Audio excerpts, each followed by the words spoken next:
Hello everyone, how are you doing? This is MD Tech here with another quick tutorial.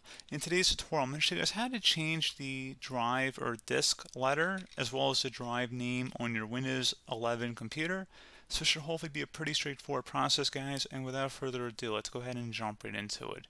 So all you have to do is open up the search magnify icon down in your system taskbar, and you want to search for disk management.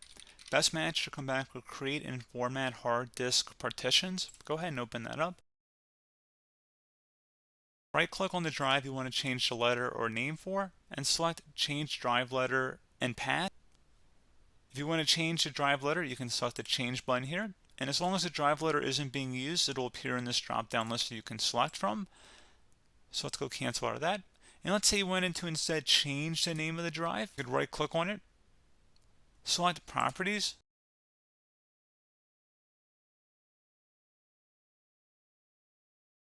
and you can see the name up here. You can actually delete and change it to whatever you want, and select apply and OK, and you see it's changed its name.